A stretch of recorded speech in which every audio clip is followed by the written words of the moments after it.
ओम शांति।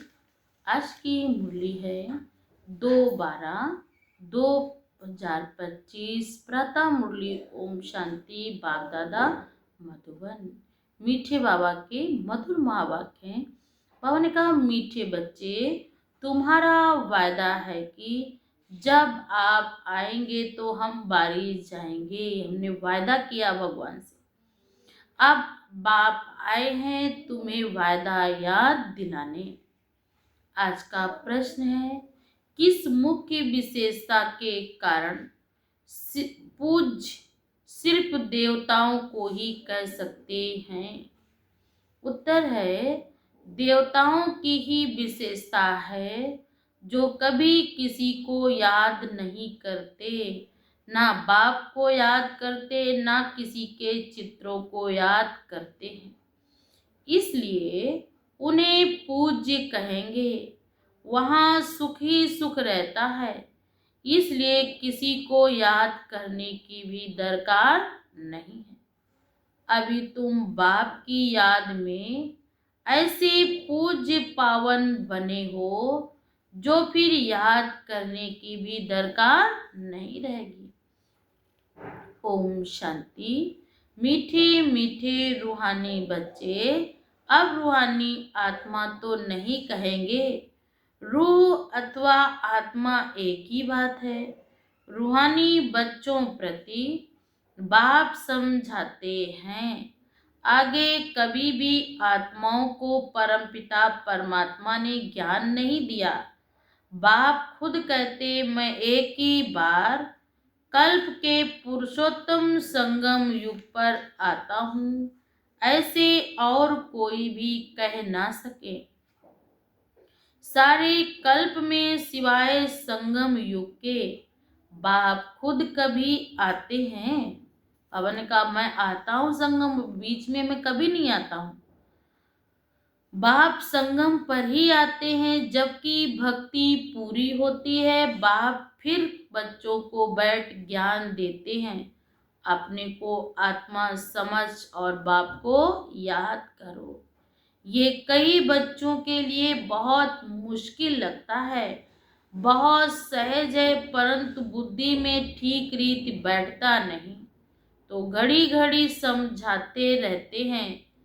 समझाते हुए भी नहीं समझते। बाबा ने कहा, हम समझाते हैं फिर भी नहीं समझते। स्कूल में टीचर 12 मास पढ़ाते हैं, फिर भी कोई नापास हो पड़ते हैं। ये बेहद का बाप भी रोज बच्चों को पढ़ाते, फिर भी कोई को धारणा होती है, कोई भूल जाते हैं। मुख्य बात तो यही समझाई जाती है कि अपने को आत्मा समझो और बाप को याद करो। बाप ही कहते, मामेकम याद करो, और कोई मनुष्य मात्र कभी ये कह नहीं सकेंगे। बाप कहते हैं, मैं एक ही बार आता हूँ, कल्प के बाद फिर संगम युग पर एक ही बार तुम बच्चों को समझाता हूँ। तुम ही ये ज्ञान प्राप्त करते हो, दूसरा कोई लेते ही नहीं। प्रजापिता ब्रह्मा के मुख वंशावली ब्राह्मण इस ज्ञान को जानते हैं और समझते हैं।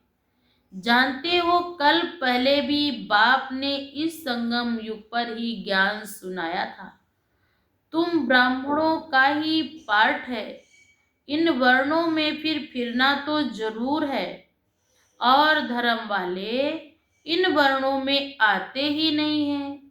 भारतवासी ही इन वर्णों में आते हैं, ब्राह्मण क्षत्रिय वैश्य और शूद्र। ब्राह्मण भी भारतवासी ही बनते हैं, और जन्म लेते लेते फिर वो क्या बन जाते हैं? शूद्र वर्ण में आ जाते हैं। इसलिए बाप को भारत में आना पड़ता है, पतितों को पावन बनाने। तुम हो प्रजापिता ब्रह्मा के मुखवंशावली ब्राह्मण। ब्राह्मणों के बाद फिर है देवताएं और क्षत्रिय। क्षत्रिय कोई बनते नहीं हैं, तुमको तो ब्राह्मण बनाते हैं, फिर तुम देवता बनते हो। फिर वही धीरे धीरे कला कम होती है तो उनको छत्री कहते हैं। छत्री ऑटोमेटिकली बनना है ना। बाबा ने कहा ये तो एक उतरती कला, ब्राह्मण, देवता, क्षत्रिय, वैश्य, शूद्र, इन वर्णों में तो नेचुरल आते जाएंगे। बाप तो आकर ब्राह्मण बनाते हैं, ब्राह्मण से देवता, फिर वही क्षत्रिय बनते हैं। ये बातें बाप बैठ समझाते। तीनों धर्म एक ही भाव अभिस्थापन करते हैं। ऐसे नहीं कि सतयुग त्रेता में फिर आते हैं। मनुष्य ना समझने के कारण कह देते त्रेता में भी आते हैं। बाप कहते मैं युगे युगे आता नहीं हूँ, मैं आता ही हूँ एक बार कल्प के संगम पर। तुमको मैं ही ब्राह्मण बनाता हूँ प्रजापिता ब्रह्मा द्वारा। मैं तो परम धाम से आता हूँ। अच्छा, ब्रह्मा कहाँ से आता है? ब्रह्मा तो 84 जन्म लेते, मैं नहीं लेता हूँ। ब्रह्मा सरस्वती जो ही विष्णु के दो रूप दिखाएंगे ना, लक्ष्मी और नारायण। ये बातें बाप बैठ समझाते। नारायण बाबा ने कहा लक्ष्मी और नारायण बताए गए हैं ना, वही 84 जन्म लेते हैं। फिर उनके बहुत जन्मों के अंत में प्रवेश कर इनको ब्रह्मा बनाता हूँ। इनका नाम ब्रह्मा मैं ही रखता हूँ। ये बातें बाप बैठ समझाते हैं। बच्चे का जन्म होता है तो छठी करते हैं ना, जन्मदिन मनाते हैं ना। इनकी जन्म पत्री का नाम तो लेख राज था, वह तो छोटेपन का था। अभी नाम बदली कर इनमें जब प्रवेश किया संगम पर, सो भी नाम बदलते हैं तब, जबकि ये वानप्रस्थ अवस्था में है। वो सन्यासी तो घर बार छोड़ चले जाते हैं तब नाम बदलते हैं। ये तो घर में ही रहते इनका नाम ब्रह्मा रखा, क्योंकि ब्राह्मण चाहिए ना, ज्ञान देने के लिए कौन चाहिए? ब्राह्मण। तुमको अपना बनाकर पवित्र ब्राह्मण बनाते हैं, पवित्र बनाया जाता है ना। ऐसे नहीं कि तुम जन्म से ही पवित्र हो, तुमको पवित्र बनने की शिक्षा मिलती है। कैसे पवित्र बने, वह है मुख्य बात। तुम जानते हो भक्ति मार्ग में पूज्य एक भी हो नहीं सकता। बाबा ने कहा पतित दुनिया है, इस दुनिया में कोई भी पावन हो नहीं सकता। मनुष्य गुरुओं आदि को माथा टेकते हैं, क्योंकि घर बार छोड़ पवित्र बनते हैं। बाकी उनको पूज्य नहीं कहेंगे। पूज्य वा जो जिसको याद ना करें। सन्यासी लोग ब्रह्म तत्व को याद करते हैं ना, प्रार्थना करते हैं। सतयुग में कोई भी याद नहीं करेंगे। अब बाप कहते तुमको याद करना है एक को, वह तो भक्ति। तुम्हारी आत्मा भी गुप्त है, आत्मा को यथार्थ रीति कोई जानते नहीं। सतयुग त्रेता में कोई भी शरीरधारी अपने नाम से पार्ट बजाते हैं। नाम बिगर तो पार्टधारी हो ना सके। कहाँ भी हो शरीर पर नाम जरूर पड़ता है। नाम बिगर कैसे पार्ट बजाएंगे? तो ये बातें बाप ने समझाई हैं। भक्ति मार्ग में गाते हैं, आप आएंगे तो हम आपको ही अपना बनाएंगे, दूसरा और कोई नहीं है। बाप कहते हम आपका ही बनेंगे। ये आत्मा भी कहती है। भक्ति मार्ग में जो भी देहधारी हैं, जिनके नाम रखे जाते, उनको ही हम पूजा करते हैं। जब आप आएंगे तब हम आप पर ही कुर्बान जाएंगे। कब आएंगे ये नहीं जानते।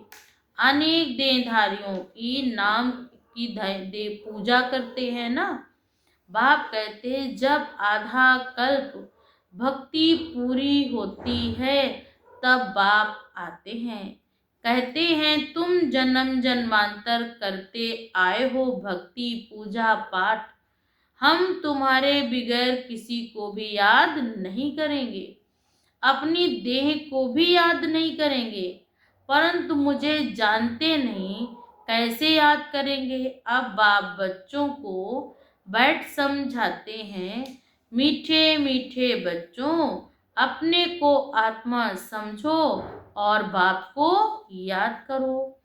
बाप ही पतित पावन है, उनको याद करने से ही तुम पावन सतो प्रधान देवता बन जाएंगे। सतयुग त्रेता में भक्ति होती नहीं, तुम कोई को भी याद नहीं करते हो, ना बाप को ना चित्रों को। वहां तो सुख ही सुख रहता है। बाप ने समझाया है, जितना तुम नजदीक आते जाएंगे कर्मातीत अवस्था होती जाएगी। सतयुग में नई दुनिया नए मकान में बहुत खुशी रहती है, फिर 25% पुराना होता है सतयुग से त्रेता में। फिर जैसे स्वर्ग ही भूल जाता है, धीरे धीरे बाबा ने कहा आप स्वर्ग के सुखों को भूल जाते। तो बाप कहते तुम गाते थे आपके ही बनेंगे, आपसे ही सुनेंगे, तो जरूर आप परमात्मा को ही याद करते हो ना। आत्मा कहती है परमात्मा बाप के लिए आत्मा सूक्ष्म बिंदी है, उनको देखने के लिए दिव्य दृष्टि चाहिए। आत्मा का ध्यान नहीं कर सकेंगे, हम आत्मा इतनी छोटी बिंदी हैं, ऐसा समझ याद करना मेहनत है।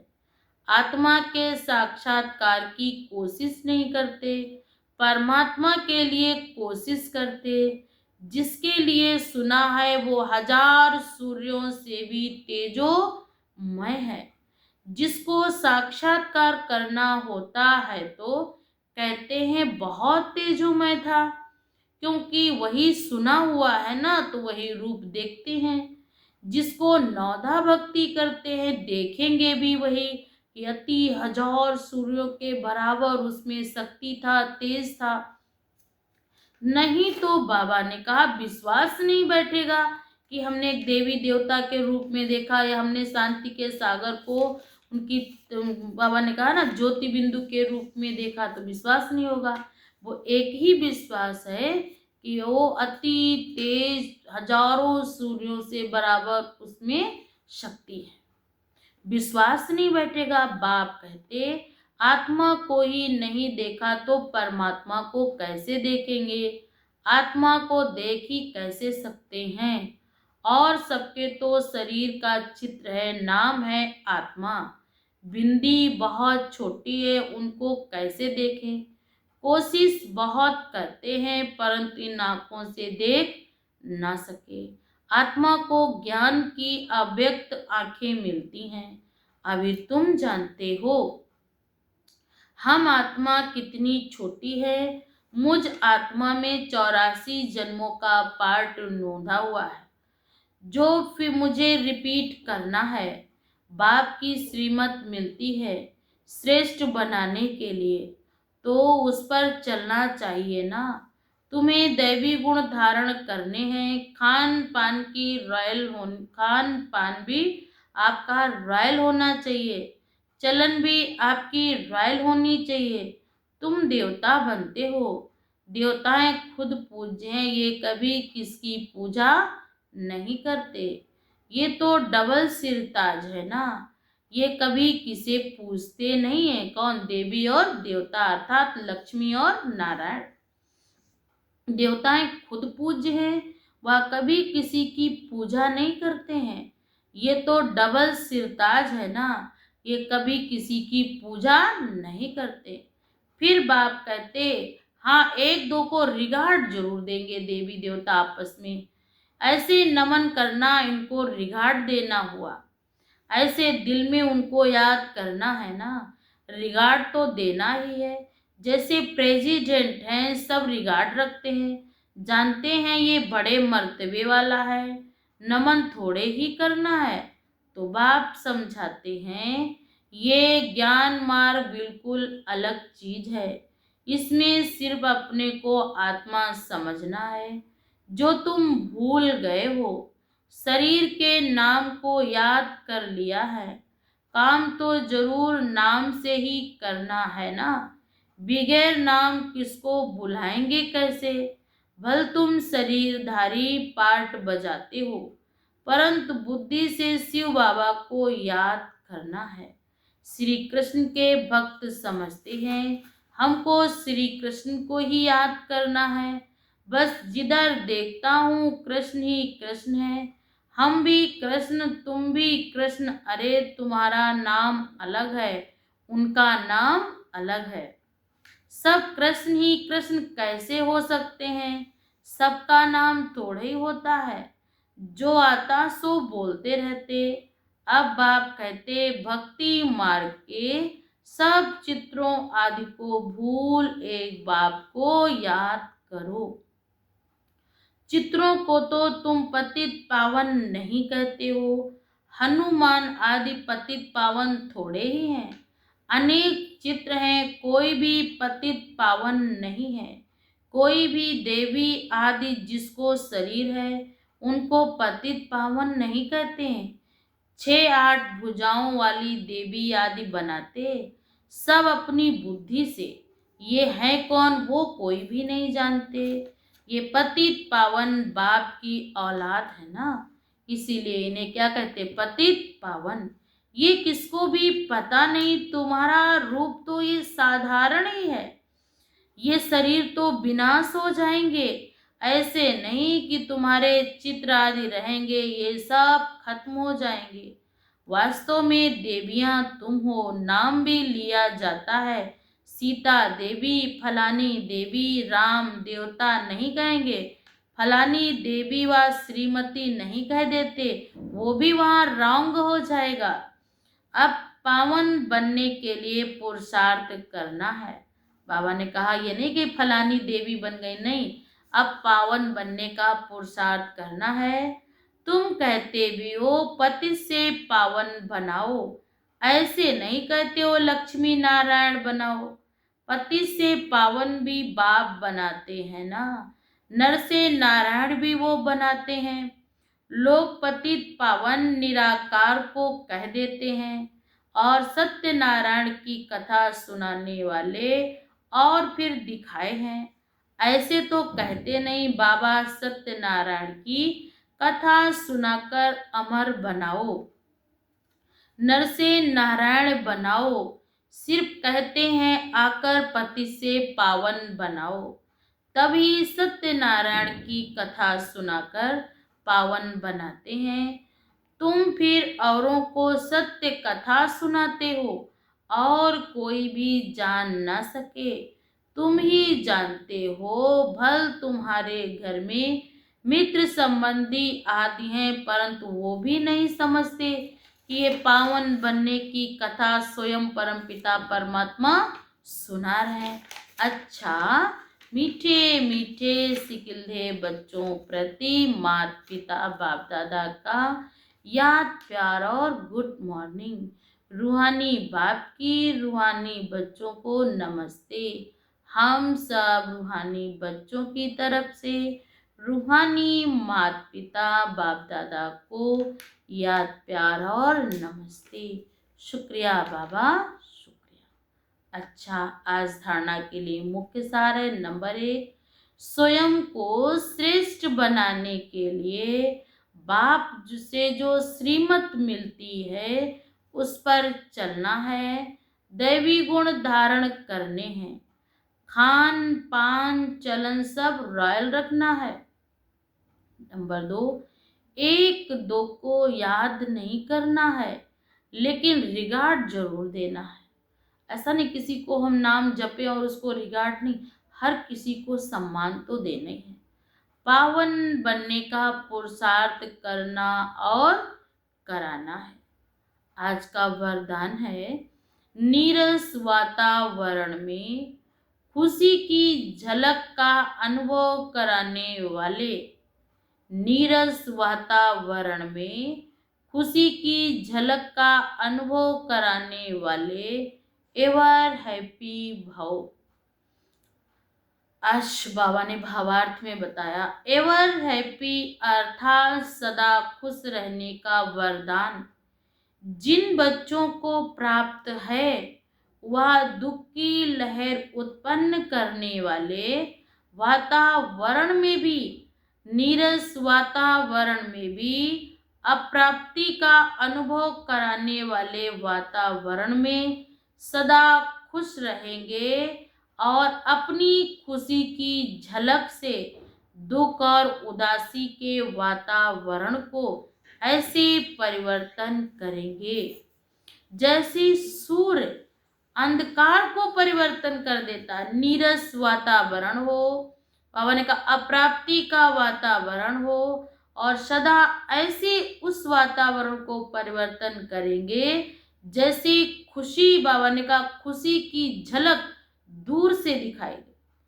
दुख की उदासी के वातावरण को ऐसे परिवर्तन करेंगे जैसे जब सूर्य का उदय होना होता है तो अंधकार स्वतः दूर भाग जाता है। अंधकार के बीच में रोशनी करना, अशांति के अंदर शांति लाना, नीरस वातावरण में खुशी की झलक लाना, इसको कहा जाता एवर हैप्पी। जहाँ भी रहेंगे वो आत्माएं, वहां पर नीरस, दुख का वातावरण, अशांति का वातावरण दूर दूर तक नहीं होगा। वर्तमान समय इसी सेवा की आवश्यकता है। आत्माएं नीरस हैं, अशांत हैं, दुखी हैं, अप्राप्त हैं, उनके पास जाओ, इतनी उन्हें शक्ति दो, बल दो कि वो आत्माएं अपने को शक्तिशाली महसूस करें। आज का स्लोगन है, अशरीरी वह है जिसे शरीर की कोई भी आकर्षण अपनी तरफ आकर्षित ना करे, वही आत्मा अशरीरी है। आज अव्यक्त इशारे हैं। अव्यक्त इशारे में मीठे बाबा ने कहा, आप संपन्न व कर्मातीत बनने की धुन लगाओ। कर्मातीत का अर्थ ये नहीं कि कर्म से अतीत हो जाओ, कर्म ही ना करो। कर्म से न्यारे नहीं होना है, कर्म के बंधन में फंसने से न्यारे बनना है। इसको कहते हैं कर्मातीत।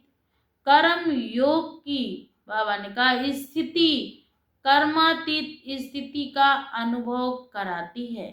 ये कर्म योगी स्थिति अति प्यारी और न्यारी स्थिति है।